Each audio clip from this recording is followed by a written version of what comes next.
nous sommes dans une série de réflexions que j'ai intitulée « Vaincre notre Amalek ». Et nous sommes servis d'Amalek pour parler des combats que nous pouvons avoir à livrer contre notre chair, contre notre nature pécheresse. Et nous avons vu plusieurs points. Rappelez-vous, on a vu qu'à peine délivré, le peuple d'Israël a été attaqué par Amalek, alors qu'ils venaient d'être délivrés de 400 années d'esclavage, que devant eux s'ouvrait un nouvel horizon. Amalek n'était pas loin pour remettre, pour combattre le peuple de Dieu. Et cela nous permet de dire que la chair n'est jamais loin. Notre nature pécheresse n'est jamais loin pour essayer de nous remettre la main dessus. Et on a vu que dans ce combat qui a été livré par Josué dans la vallée, avec, rappelez-vous, Hur et Aaron qui soutenaient les bras de Moïse, la victoire a été remportée. La semaine dernière, nous avons commencé à parler de ce qu'on peut appeler la désobéissance de Saül. Et on va lire ces 9 premiers versets au chapitre 15. Samuel dit à Saül: « C'est moi que l'Éternel a envoyé pour t'oindre roi sur son peuple, sur Israël. Écoute donc ce que dit l'Éternel. » Il faut toujours écouter ce que dit l'Éternel. Ne pas être négligent. Quand Dieu parle, il faut l'écouter. Voici ce que Dieu a dit par l'intermédiaire de son prophète. Ainsi parle l'Éternel des armées. Je me souviens de ce qu'Amalek fit à Israël lorsqu'il lui ferma le chemin à sa sortie d'Égypte. C'est l'événement dont je viens de vous parler il y a quelques instants. L'ordre est donné, va, maintenant, frappe Amalek. Aidez-vous par interdit tout ce qui lui appartient. Tu n'épargneras point et tu feras mourir hommes et femmes, enfants et nourrissons, bœufs et brebis, chameaux et ânes. Et vous vous souvenez, on a parlé de ce verset 3 qui est choquant, troublant, parce qu'on y trouve une mise à mort, pas seulement des adultes, mais des enfants et des nourrissons. Saül, au verset 4, le verset 4 nous dit « Saül convoqua le peuple et en fit la revue à Télaïm. Il y avait 200 000 hommes de pied et 10 000 hommes de Juda. Saül marcha jusqu'à la ville d'Amalek et mit une embuscade dans la vallée. Il dit aux Kéniens: « Allez, retirez-vous, sortis du milieu d'Amalek, afin que je ne vous fasse pas périr avec lui, car vous avez eu de la bonté pour tous les enfants d'Israël lorsqu'ils montèrent d'Égypte. » Et les Kéniens se retirèrent du milieu d'Amalek. Saül bâtit Amalek depuis Havila jusqu'à Chour, qui est en face de l'Égypte. Il prit vivant Agag, roi d'Amalek, et il dévoua par interdit tout le peuple en le passant au fil de l'épée. Mais Saül et le peuple épargnèrent Agag. Et les meilleures brebis, les meilleurs bœufs, les meilleures bêtes de la seconde portée, les agneaux gras et tout ce qu'il y avait de bon, ils ne voulurent pas le dévouer par interdit, et ils dévouèrent seulement tout ce qui était méprisable et chétif. L'Éternel adressa la parole à Samuel et lui dit: « Je me repens d'avoir établi Saül pour roi, car il se détourne de moi et il n'observe point mes paroles. » Samuel fut irrité et cria à l'Éternel toute la nuit. Amen. En vue la semaine dernière, donc le premier point, j'ai voulu m'arrêter assez en détail sur ce point pour expliquer un petit peu ce qui était choquant, et je répète rapidement la mise à mort des nourrissons et des enfants. Il faut bien se rendre compte que l'ordre de Dieu était clair. Parfois, on n'arrive pas à connaître vraiment la volonté de Dieu, on cherche Dieu et on cherche quelle est la parole qu'il a pour nous, et des fois nous la cherchons en tâtonnant. Mais là, elle est claire.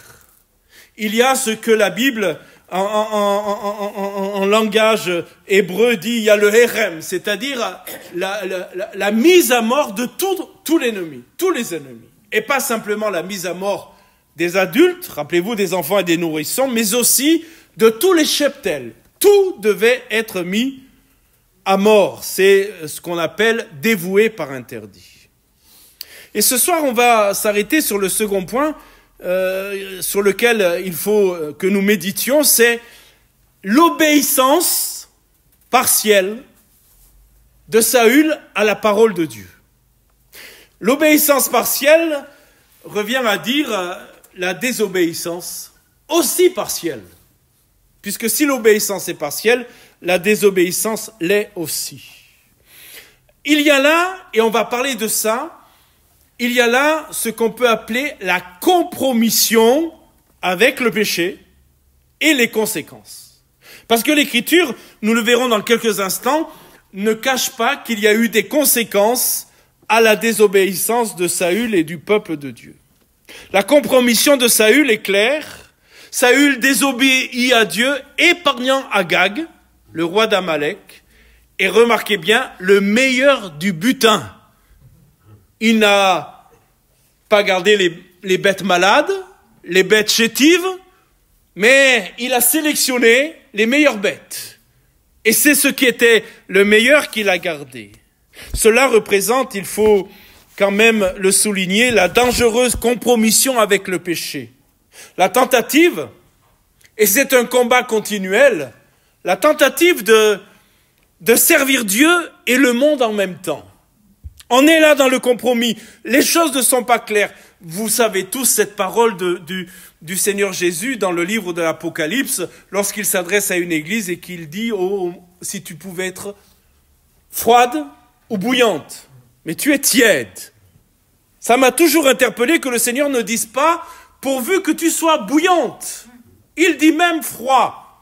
Ce que le Seigneur ne supportait pas de son église, c'est qu'elle était tiède. Parce que, au moins, et comprenez cela, au moins quand c'est froid, c'est clair. La position est claire.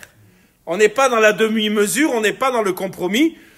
Et en fait, cela révèle au travers de l'obéissance partielle de Saül, cela révèle eh bien que il s'est accommodé de ce qu'il voulait. Il a choisi la commodité, il a choisi le gain personnel au détriment de l'obéissance à Dieu. Vous savez que Jacques nous met en garde contre l'amitié du monde qui est inimitié contre Dieu. Il y a quand même un mot qui est grave, qui est employé par Jacques dans Jacques chapitre 4, verset 4. Un mot qui est grave parce que ce mot, c'est le mot adultère. Adultère que vous êtes. Qu'est-ce qu'un adultère? C'est quelqu'un qui est marié avec quelqu'un et qui va avec une autre personne. Et vous savez comme moi, je n'ai pas besoin de vous décrire les choses, que souvent l'adultère reste avec sa femme, si c'est l'homme qui trompe sa femme, tout en ayant une maîtresse. Vous comprenez? Il vit sur les deux tableaux.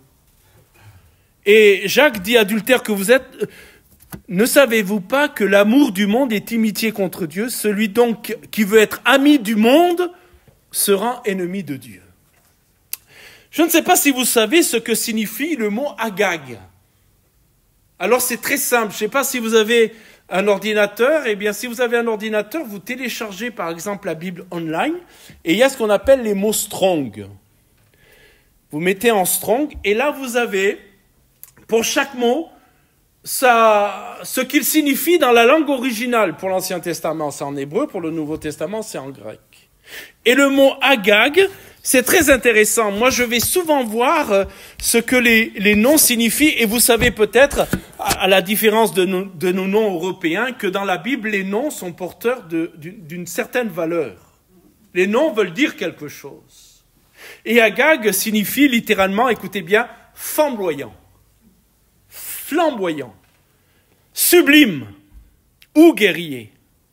Et ce nom-là reflète une figure imposante et puissante, ce qui peut symboliser aussi un défi direct à l'autorité divine et à la mission d'Israël. Savez-vous ce que signifie Lucifer? Savez-vous ce que signifie Lucifer? Lucifer, ça signifie ange de lumière. Vous voyez, Agag, il est flamboyant.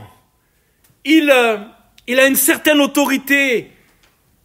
Et ce nom a plusieurs implications symboliques. La désobéissance de Saül est grave. Dieu avait explicitement ordonné à Saül vouer entièrement les Amalécites à l'interdit, entièrement. Et épargner Agag reflète, écoutez bien, une désobéissance manifeste à cet ordre. Cela suggère que Saül a placé ses propres jugements ou ses propres intérêts au-dessus de la volonté de Dieu. Il y a ce que Dieu dit et il y a ce que moi je pense. Dans une église où nous servions le Seigneur, nous avions un ancien qui disait régulièrement « Il n'y a pas que 4 évangiles, il y en a 5 ». Et il disait, le 5e évangile, c'est « moi je pense que ». Il y a ce que Dieu dit, et moi je pense que. Et au risque de vous choquer, je voudrais vous dire que Dieu n'a rien à faire de ce qu'on pense. Dieu est attaché à sa parole. Et Saül a préféré son propre jugement, ses intérêts. Je vous rappelle, il n'a pas mis à mort les meilleures bêtes. Mais les bêtes chétives, il n'y a pas eu de souci. Et il a fait des compromis. Il a préféré une approche, et vous allez le comprendre, politique, pragmatique. Pourquoi a-t-il épargné Agag? Une des raisons, certainement, c'est que c'est lié à son orgueil. Il voulait montrer que lui, il avait remporté la victoire sur le guerrier sublime et flamboyant. Lui avait dominé cet Agag. Et au lieu de le mettre à mort, il a paradé. Vous me suivez? Il a paradé avec Agag. Voulant certainement retirer de ceci quelques gloires. Le harem, la destruction totale, n'était pas simplement une guerre, mais écoutez-moi bien, un acte de justice divine. Si vous lisez ce texte simplement en disant, comme certains le disent et critiquent l'inspiration de la Bible en disant que la Bible est un livre de bataille, de guerre, de génocide, de mise à mort, ce n'est pas simplement cela. Derrière tout cela, il y a un jugement de Dieu.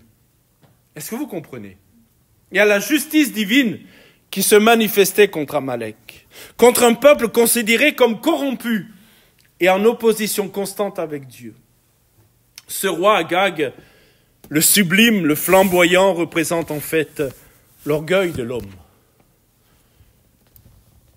Le nom d'Agag, associé donc à cela, symbolise l'orgueil et la puissance humaine en opposition à Dieu. Cela illustre un thème récurrent dans la Bible, l'affrontement entre l'humilité exigée par Dieu et l'arrogance humaine.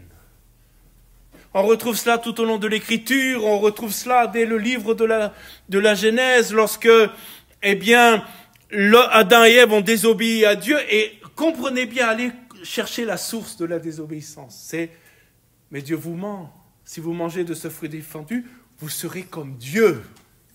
C'est-à-dire, on veut se faire l'égal de Dieu, c'est l'orgueil. Allez à la tour de Babylone et vous verrez encore l'orgueil de l'homme. Et mes frères et sœurs, nous avons besoin de lutter contre notre orgueil. Quelqu'un qui dit qu'il n'est pas orgueilleux fait la démonstration qu'il l'est, puisqu'il a l'orgueil de croire qu'il ne l'est pas. Vous me suivez? Et vous voyez, il y a un affrontement constant entre notre orgueil et l'humilité exigée par Dieu. Les conséquences de la désobéissance partielle ou de l'obéissance partielle est terrible. C'est une transgression grave aux yeux de Dieu qui affaiblit son combat spirituel et ouvre la voie à la défaite. Ça, c'est quelque chose peut-être que nous ne comprenons pas assez. Laisser la nature charnelle dominer parfois notre vie est dangereux. Pas simplement parce que nous commettons le péché, mais dangereux parce que nous ouvrons une brèche à l'ennemi. Vous savez, l'ennemi est un lion rougissant. Et que cherche-t-il, l'ennemi? La brèche. La brèche pour nous faire tomber, la brèche pour nous faire chuter. Et le fait de désobéir n'est pas simplement le fait de pécher, mais nous sommes vulnérables dans le combat spirituel. Parce que l'ennemi, vous avez tous vu ces films de châteaux forts, de médiévaux, où il y a là des forteresses imprenables, mais on cherche la brèche, on cherche le trou. Et si on a trouvé le trou, on peut rentrer. Vous savez, l'Écriture nous dit qu'on ne peut pas servir deux maîtres. On est malheureux Et les gens qui ne sont pas absolus avec Dieu sont généralement malheureux. Ils sont malheureux quand ils sont dans le monde, parce qu'ils savent qu'il y a le Seigneur. Ils sont malheureux quand ils sont à l'église, parce qu'ils savent aussi qu'ils sont dans le monde. Et pour vivre une vie libérée et heureuse, eh bien, il nous faut combattre toute compromission, même minime, tout ce qui nous éloigne de Dieu. Nous devons être vigilants, intransigeants envers le péché dans nos vies. Je ne sais pas si vous connaissez l'histoire du chameau et du bédouin. Vous connaissez l'histoire du chameau et du bédouin? Ce n'est pas dans la Bible. Mais c'est l'histoire d'un bédouin qui, avec son chameau, il est dans le désert, il fait froid la nuit. Et dans mon histoire, le chameau parle. C'est dans mon histoire. Et le chameau vient trouver le bédouin vers minuit en disant au bédouin, laisse-moi juste mettre le mot de mon museau parce que j'ai froid. Je veux juste mettre le... Et le bédouin dit, le chameau c'est dehors et l'homme c'est dedans. Et la nuit passe. 3 heures, 4 heures, le chameau revient, et fatigué, vers 4 heures du matin, fatigué, le bédouin, il dit, vas-y, mets juste le museau, laisse-moi dormir, j'ai besoin de me reposer. Et quand il se réveille à 6 heures du matin, le bédouin est dehors et le chameau est dedans. Cela illustre comment nous pouvons, sans nous en rendre même compte, laisser de la place au péché, en disant, mais c'est juste ça, oui, j'ai menti, mais c'est pas si grave, c'est un petit mensonge. Petit mensonge va grandir. Pour couvrir le petit mensonge, tu vas dire un autre mensonge.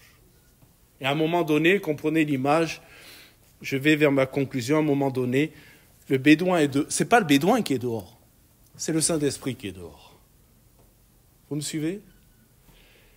Et vous voyez, les conséquences de la désobéissance est terrible.